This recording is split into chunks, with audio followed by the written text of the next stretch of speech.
अस्सलाम वालेकुम व्यूअर्स, कैसे हैं आप सब। मैं मुज़म्मिल के व्यूअर्स, बहुत ही अहम खबरें हैं जो मुझे आपके साथ शेयर करनी है, बल्कि ये कहें कि एक एक्सपोज करना है तरीके इंसाफ के बारे में कुछ, वो आपके साथ मैं शेयर करूंगा। और उसके साथ एक दो खबरें हैं जो आपके साथ मुझे शेयर करनी है, जिसमें एक तो पाकिस्तान तरीके इंसाफ को बल्ला फिर से मुबारक हो, लेकिन कितनी देर तक इस पर बात करेंगे। इसके अलावा तरीके इंसाफ ने सुप्रीम कोर्ट में इलेक्शन कमीशन के खिलाफ तौहीन अदालत की दरख्वास्त दायर कर दी है, उस पर बात करेंगे। उससे ही रिलेटेड कुछ एक्सपोज करना है मुझे, वो आपके साथ मैं शेयर करूंगा। लेकिन उससे पहले दरख्वास्त के चैनल को सब्सक्राइब जरूर कीजिएगा और वीडियो पसंद आए तो लाइक भी कीजिएगा। तो अब चलते हैं अपनी खबर की जानिब। तो सबसे पहले तो जनाब पाकिस्तान तरीके इंसाफ को बल्ला फिर से मुबारक हो, फिर से बल्ला मिल गया पाकिस्तान तरीके इंसाफ को पेशावर हाई कोर्ट की जानिब से। तो अदालत का यह कहना था कि जब छुट्टियां खत्म होंगी उसके बाद डबल बेंच बनाया जाएगा, जिस पर यह तफसीलन इस फैसले पर बहस की जाएगी। उस वक्त तक ये बल्ले का जो बल्ला इनसे वापस छीन लिया गया था, जो बल्ला इन्हें नहीं दिया गया था निशान, वो बहाल हो गया है। लेकिन ये फैसला मुअत्तल हुआ है, इसे रद्द नहीं किया गया, कलअदम करार नहीं दिया गया। छुट्टियों के बाद डबल बेंच बैठेगा तो देखते हैं कि इसके अंदर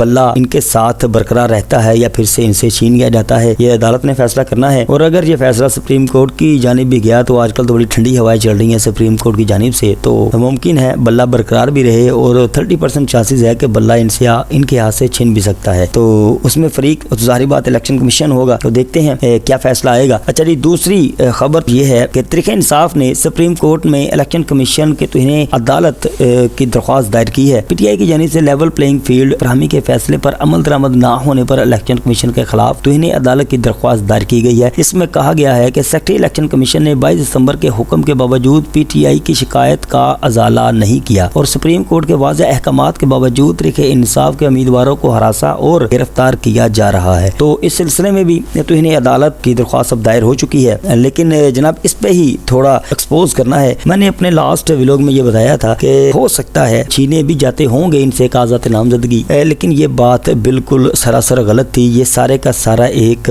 वो कहते हैं कि प्री प्लान एक स्क्रिप्टेड ड्रामा था जो पीटीआई की जानिब से रचाया गया।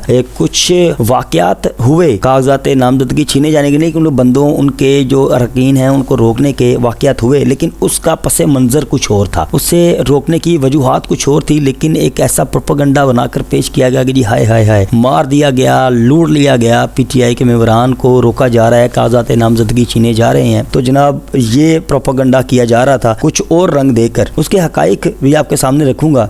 पीटीआई का ये दावा तो है कि हमसे कागजात नामजदगी छीने गए, लेकिन इसमें हकीकत कुछ भी नहीं थी। ये सारे का सारा प्लान था, इनके अपने ही बंदे थे जो इनसे कागजात नामजदगी छीनते थे, उनकी वीडियो बना के वायरल की जाती थी कि देखे जी जुल्म हो गया हम पर। इन सब के बावजूद पीटीआई जो क्लेम करती है तरीके इंसाफ के जो अरकान जो इनके फजूल किस्म के यूट्यूबर्स बैठे हुए हैं जो ये क्लेम करते हैं, उसके बावजूद पाकिस्तान तरीके इंसाफ पाकिस्तान की वो जमात है जितने सबसे ज्यादा अपने कागजात नामजदगी जमा करवाए हैं। तो जनाब इनकी जो फिगर्स है वो भी सुन लें। 2434 अरकान सबसे ज्यादा पाकिस्तान की सभी जमातों में सबसे ज्यादा कागजात नामजदगी जमा करवाने वाली जमात पाकिस्तान तरीके इंसाफ है। तो जनाब 2434 अरकान ने कागजात नामजदगी जमा करवाए। उसके बाद नून लीग 2134, फिर पीपल पार्टी 1651 और टीएलपी 1478। यानी इनके कागजात नामजदगी छीने, इन्हें हरासा किए जाने, इन्हें गिरफ्तार किए जाने के बावजूद भी अगर ये सबसे ज्यादा कागजात नामजदगी जमा करवाने में कामयाब हो गए हैं, तो अगर इन्हें ना रोका जाता, जो क्लेम पीटीआई करती है कि नहीं रोका गया है, तो जनाब ये तादाद तो 8-10 हजार से ऊपर चली जानी थी। ये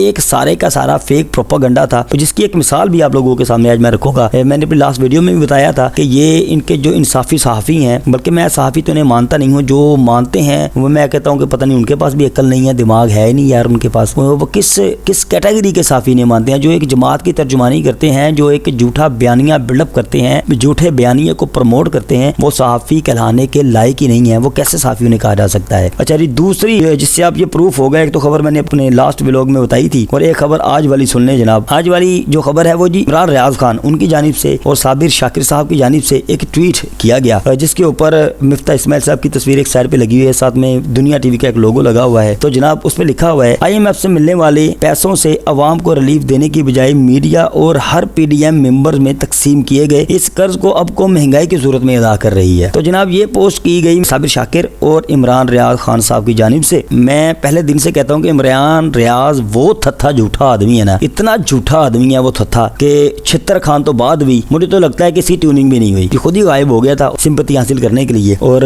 अच्छा उसके ऊपर पर मिफ्ता इस्माइल साहब का अपना ये तरदीद आ गई। मिफ्ता इस्माइल साहब ने ट्वीट किया, उसमें लिखते हैं कि first, this is not true, ये सच नहीं है, और second, I have never said this, कि मैंने ऐसा कुछ भी नहीं कहा। उसमें साथ में अपनी वो पोस्ट भी उन्होंने लगाई है। अच्छा, जिस बंदे के बारे में ये क्लेम किया जा रहा है वो खुद इसकी तरदीद कर रहा है, लेकिन पीटीआई के जो सो कॉल्ड सहाफी जो हैं वो आके जी ऐसे प्रोपेगेंडा को प्रमोट करते हैं, झूठ को प्रमोट करते हैं, और बातें सुन ले कि मैं 10 मरतबा कुरान पढ़िया, मैं 20 मरतबा कुरान पढ़िया, मैं 100 मरतबा कुरान पढ़ लिया। भाई तर्जमे के साथ पढ़ लेना था। उसके अंदर लिखा हुआ है कि झूठ बोलने वाले पर अल्लाह की लानत है। वो शायद आपने नहीं पढ़ा, वो स्किप कर जाते होंगे वो हिस्सा, शायद आपने तर्जमे के साथ नहीं पढ़ा। भाई तर्जमे के साथ पढ़ लेते हैं, कम से कम पता चल जाता है कुरान का जो मकसद है ना, तो समझना है, सिर्फ उसे पढ़ना ही मकसद नहीं है, उसे समझना मकसद है, कुरान को समझ लेना था। और ये सभी का सभी जो झूठे प्रोपेगेंडा बनाते हैं ना, खुदा को खौफ कर ले, मरना भी है, कब्र में भी जाना है, रोजे महशर हिसाब भी देना है, थोड़ी सी शर्म कर लें। ये फेक न्यूज, ये फेक प्रोपेगेंडे को प्रमोट करना, ये सभी जहन्नम में लेके जाने वाले हैं। और मैं ये कहता हूं कि अगर पीटीआई के सहाफी, पीटीआई के अरकान, इमरान खान साहब अगर तो बख्शे गए तो बाकी सारी की सारी कौम बगैर हिसाब के जन्नत में जाएगी। भाई किसी का कोई हिसाब नहीं होगा अगर ये बख्शे गए, क्योंकि जितने बड़े झूठे ये हैं ना, मैंने अपनी जिंदगी में इनसे बड़ा झूठा आज तक नहीं देखा। एक सर्वे रिपोर्ट के मुताबिक और एक अंदाजे के मुताबिक जनाब, आपको बड़ी ही जिम्मेदारी से ये बात दे रहा हूँ कि पाकिस्तान तरीके इंसाफ बहुत मुश्किल है इस बार जीत सके। उसकी वजह ये नहीं है कि इनके साथ धांधली होगी, मैं ये कहता हूँ कि अगर फ्री एंड फेयर इलेक्शन हुए तो तरीके इंसाफ का जीतना अब बहुत मुश्किल है। उसकी वजह है कि इनकी कारकर्दगी, इनके झूठे बयानिए अब लोगों के सामने आ चुके हैं और बहुत बुरी तरह पिटेगी तरीके इंसाफ। तो ये थी जनाब आज की खबरें। मिलते हैं अपनी अगली वीडियो में, अपना बहुत सा ख्याल रखिएगा। अल्लाह हाफिज।